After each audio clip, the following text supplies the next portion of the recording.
Man abdal asma dunal makna fahuwal kafir. Barang siapa yang menyembah nama tapi tidak mengenal diri yang punya nama, maka itu suatu kekafiran. Tertutupnya pandangan hati dan jiwanya untuk mengenal akan Allah. Jadi sholat khusyuk itu standarnya, ukurannya itu ingat. Kalau ingat itu adalah khusyuk. Sekarang kalaulah betul khusyuk itu ukurannya ingat, lalu muncul pertanyaan yang kedua. Apanya yang diingat dan bagaimana cara mengingatnya?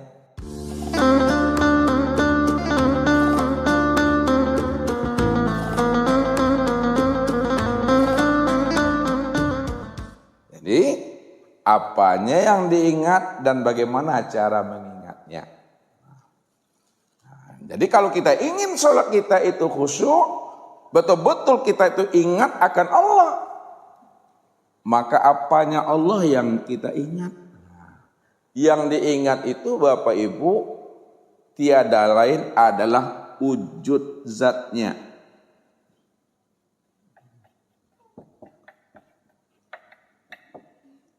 Yang diingat itu wujud zatnya, wujud dirinya, atau dirinya yang diingat.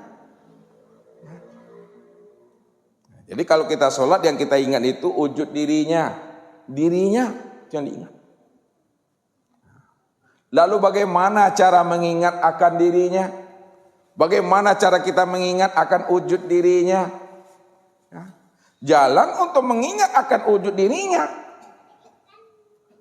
jalannya satu-satu kita mesti mengenal dulu namanya akan diri ini. Sebab selama kita tidak mengenal akan diri, siapa diri? Siapa sejati diri? Maka selama itu kita belum dikatakan ingat kepada Allah. Masih dikatakan lalai. Masih dikatakan mampu. Karena kita belum mampu mengenal dan membuka akan rahasia tabir diri kita ini yang sebenarnya. Makanya wajib kita Bapak Ibu untuk mengenal akan diri ini. Jadi untuk mengenal wujud zatnya, wajib bagi kita terlebih dahulu mengenal akan diri.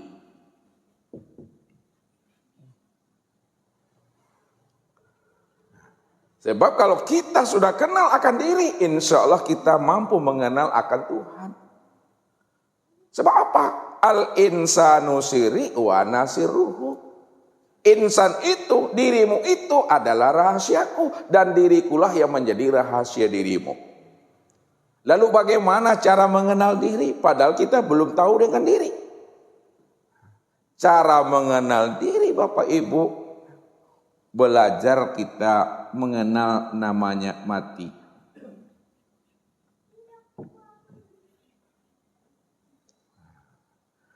Jadi untuk belajar mengenal diri, kenalilah dulu akan mati. Bagaimana kita belajar tentang mati padahal kita belum pernah mati? Untuk mengenal akan mati, padahal kita belum mati, bagaimana caranya? Untuk mengenal akan mati itu, walaupun kita belum mati, maka belajarlah kita mengenal namanya tidur.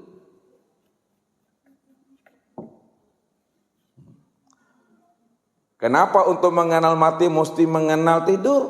Karena kata Nabi, an-naum akhul maut. Bahwa tidur itu adalah dunsanaknya mati. Tidur dengan mati itu Bapak Ibu kakak beradiknya itu. Kalau nak kenal awak dengan abangnya, maka kenali adiknya.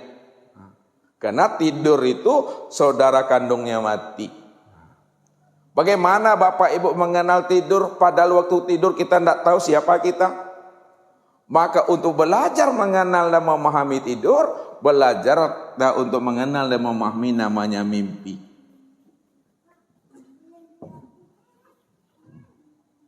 Semua kita ini pasti pernah mimpi. Ya. Ketika kita mimpi,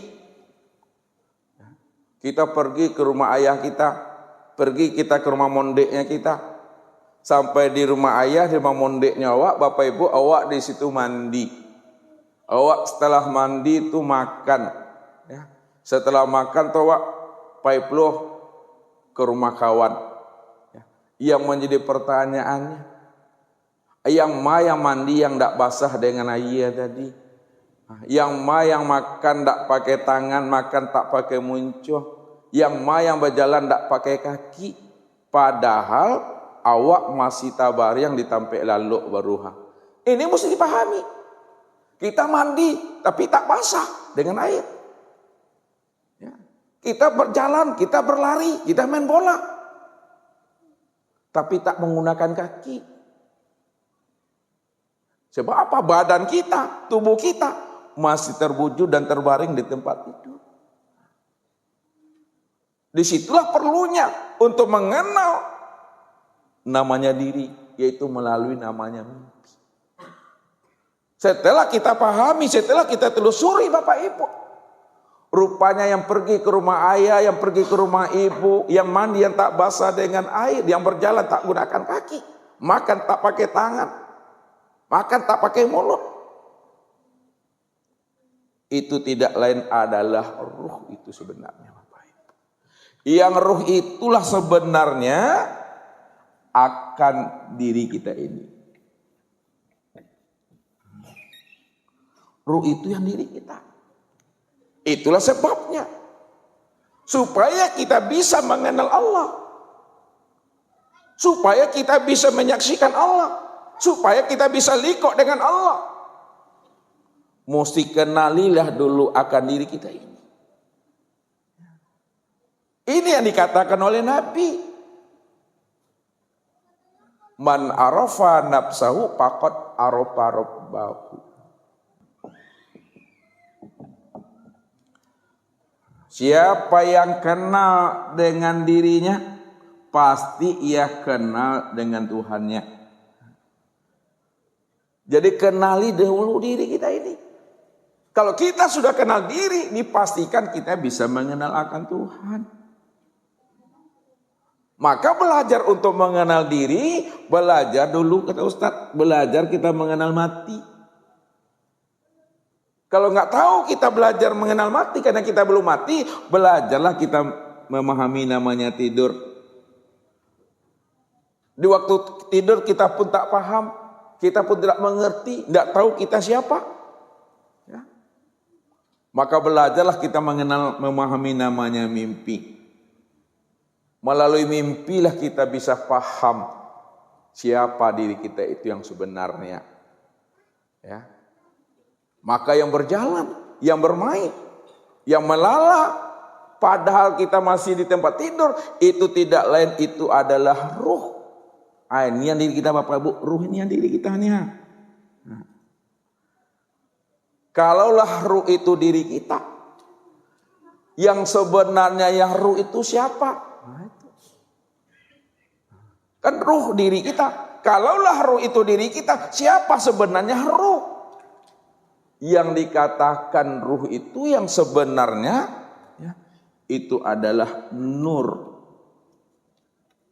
Muhammad.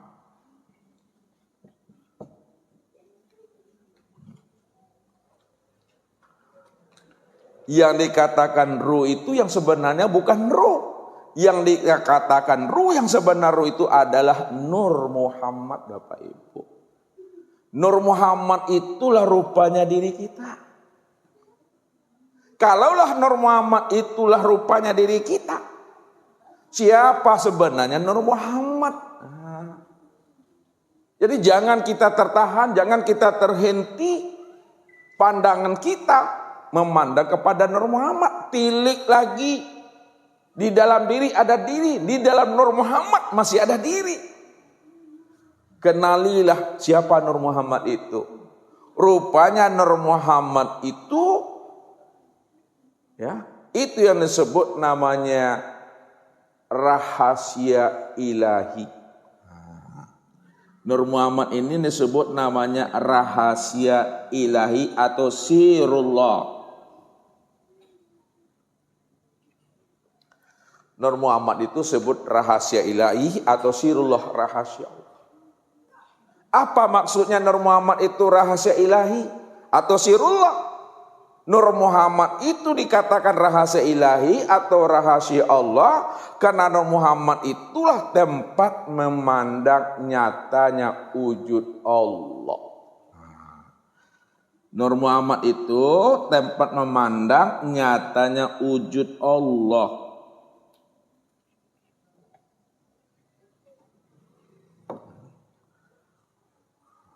Kalau kita sudah mengenal dan memahami diri kita ini adalah rahasia ilahi, tempat memandang nyatanya wujud Allah. Sedangkan wujud Allah tiada lain adalah diri Allah itu sendiri, Bapak Ibu. Barulah kita bisa namanya mengingat akan zat Allah itu. Barulah kita bisa mengingat akan dirinya Allah itu. Jalan untuk mengingat akan dirinya Allah tidak lain kita mengenal akan diri kita. Diri kita itu adalah ruh, ruh itu adalah Nur Muhammad. Nur Muhammad inilah tempat memandang nyatanya wujud Allah. Nur Muhammad itu tempat memandang nyatanya wujud Allah. Nah, siapa yang kenal dengan Nur Muhammad, maka ada kenal dia dengan Allah. Siapa yang telah memandang Muhammad sudah sama memandang Allah. Siapa yang sudah menyaksikan Muhammad sudah sama dia menyaksikan Allah. Karena Muhammad itulah tempat nyatanya memandang wajahnya Allah. Nur Muhammad itulah tempat nyatanya memandang dirinya Allah. Nur Muhammad itulah tempat nyatanya memandang akan tubuhnya Allah. Walaupun Muhammad bukan Allah, namun Muhammad itu tiada lain Allah itu sendiri. Apa sebabnya? Tiada lain diri Allah itu sendiri. Karena Nur Muhammad itu asalnya diri Tuhan itu, Bapak Ibu. Ini yang dikatakan oleh Nur itu, ana minallah.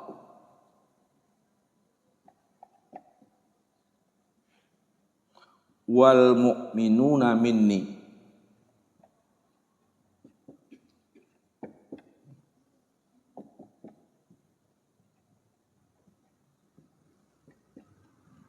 Aku, nah kata Nur itu, aku langsung daripada Nur Zat Allah, sedangkan orang-orang yang beriman dan sekalian alam itu asalnya daripada diriku. Ya. Bahwa Nur itu asalnya daripada diri Tuhan, sedangkan alam, diri kita, itu asalnya daripada nurnya Muhammad. Itulah rahasianya. Disitulah kita bisa mengambil pemahaman walaupun Nur Muhammad itu bukan Allah, namun dia esa dengan Allah karena asalnya adalah diri Allah. Kalau asalnya adalah dari diri Allah, maka tiada lain diri Allah itu sendiri, tempat memandang nyatanya diri Tuhan.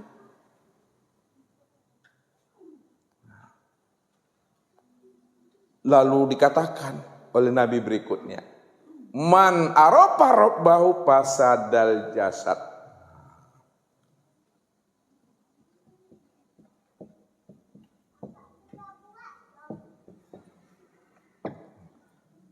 Man arafa rabbahu fasadal jasad. Barang siapa yang telah kenal akan Tuhannya, maka binasalah dirinya. Hancur dirinya, karam dirinya. Apa maksudnya? Siapa yang telah kenal Tuhan maka binasa dirinya, hapus dirinya. Hapus dirinya, hancur dirinya itu maksudnya hilanglah akan keakuan dirinya. Tidak ada lagi namanya jasadnya, tidak ada lagi namanya batang tubuhnya yang merasa dia yang punya. Maka ketika jasadnya telah hancur, jasadnya telah fana, jasadnya telah hapus, maka yang ada itu hanya dirinya Allah semata-mata. Ya. Jasad kita dah hancur, jasad kita dah fana. Kalaulah jasad kita telah hancur dan fana, maka yang ada hanya wujud diri Allah semata-mata yang wujud secara mutlak. Lalu siapa sebagai pengganti jasad yang telah hancur? Pengganti jasad yang hancur tidak lain adalah diriku sendiri, kata Allah. Aku pengganti jasad yang hancur itu. Inilah yang dikatakan Allah dalam hadis kursi itu. Innal abdi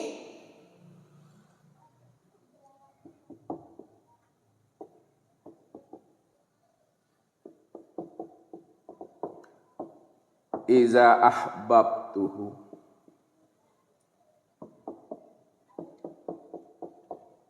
innal abdi iza ahbabtuhu qataltuhu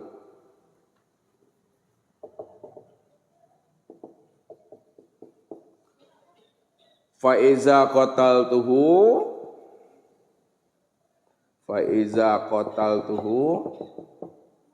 wa ana diyatahu.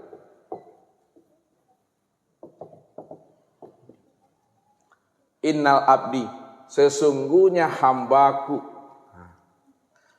iza ahbabtuhu, apabila aku telah mencintainya, qataltuhu, maka aku bunuh akan dirinya. Siapa yang telah dicintai Allah, ya, maka Allah bunuh akan dirinya. Fa iza qataltuhu, maka apabila dirinya telah aku bunuh, kata Allah, aku hancurkan dirinya itu, aku fanakan dirinya itu. Wa ana diyatahu, maka akulah sebagai pengganti dirinya yang telah hancur itu. Aku sebagai pengganti daripada dirinya. Kalau aku sebagai pengganti dirinya, maka yang wujud itu hanya aku. Yang melihat itu hanya aku. Yang mendengar itu hanya aku. Yang berkata itu hanya aku. Yang mengetahui, berkuasa, berkehendak dan hidup, itu tidak lain adalah aku yang berdiri dengan sendirinya, kata Allah. Tak ada diri kita lagi di sana. Makanya kalau tidak ada diri kita lagi di sana, yang ada hanya diri Allah. Nyata pada rupa insan yang disebut Muhammad, maka sesungguhnya sholat itu, kata Allah, akulah yang sholat itu, kata Tuhan, karena akulah yang bernama Az-Zikri, ya. Aku yang bernama Az-Zikri.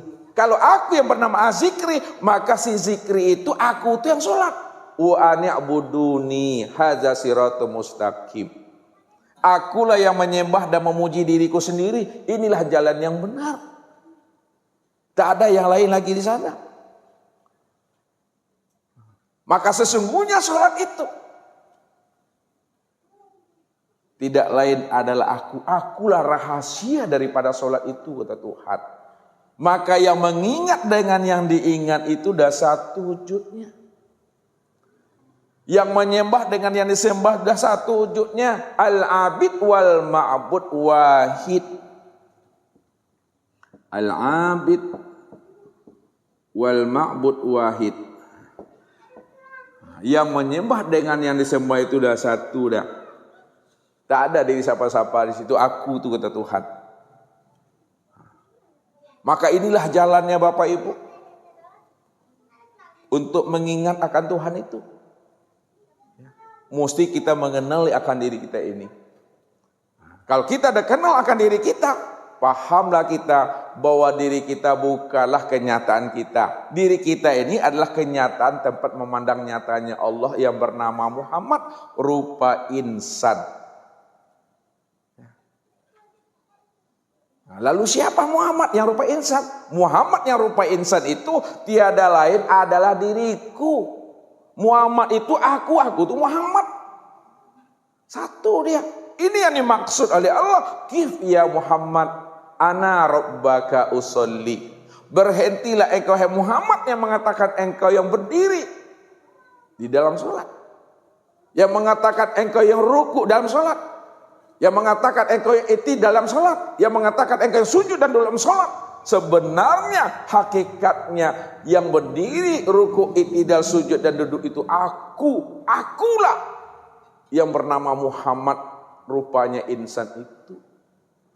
Makanya Muhammad itu adalah kezahiran tempat memandang nyatanya akan diriku, kata Tuhan. Kalaulah Muhammad itu kezahiran tempat memandang nyatanya diri Tuhan, maka sholat itu tidak lain adalah Allah itu yang menyaksikan dirinya di luar dirinya, yang bernama Muhammad. Ya, sholat itu Allah menyaksikan dirinya di luar dirinya yang bernama Muhammad, rupa insan, Bapak Ibu. Tidak ada diri siapa-siapa, aja diri Allah. Sama Bapak Ibu, kalau kita ingin melihat diri kita ini, ya, sudah rapi atau belum? Bercermin kita. Cermin itu kita melihat diri kita di luar diri kita. Mungkinkah ada diri kita di dalam cermin kalau tidak ada yang bercermin? Tidak ada. Jadi diri kita ada dalam cermin karena ada kita yang bercermin. Tapi mana yang diri kita yang sebenarnya? Yang di dalam cermin atau di luar cermin, Bapak Ibu? Yang di luar cermin. Yang di dalam cermin itu apa namanya? Bayang-bayang.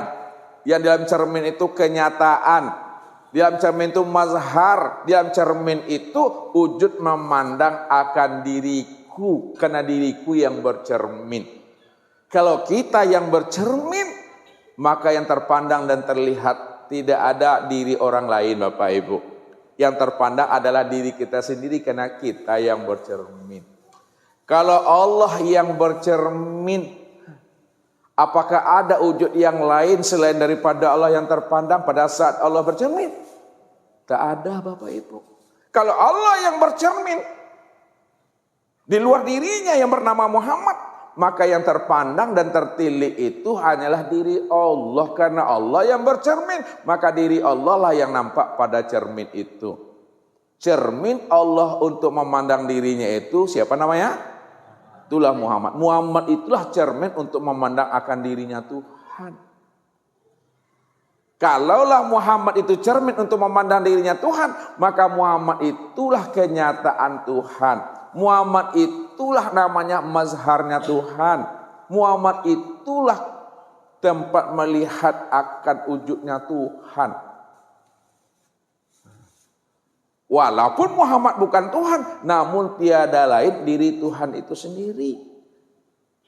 Maka jangan Bapak Ibu pisahkan Muhammad dengan Allahnya. Jangan diceraikan Allah dengan Muhammadnya. Satu dia.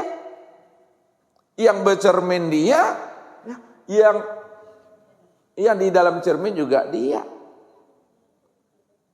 Gak ada yang di luar dari dirinya. Dialah sebenarnya yang dikatakan qiyamu binafsi itu. Makanya Ustaz katakan, sholat yang khusyuk itu adalah sholat menyaksikan diri sendiri pada diri sendiri. Diri sendiri itu bukanlah kenyataan diri kita. Akan tetapi diri sendiri itulah kenyataan diri Allah. Allah menyaksikan dirinya sendiri di luar dirinya yang disebut namanya Muhammad. Muhammad itulah tempat memandang nyata dirinya Tuhan di luar dirinya. Itu maksudnya. Sekarang kita sudah paham. Kalau Allah yang berdiri dengan sendirinya, dia menyaksikan dirinya sendiri. Untuk apa dia menyaksikan akan dirinya sendiri? Padahal dia tidak tahu. Padahal dia kenal. Aku yang menyaksikan diriku sendiri.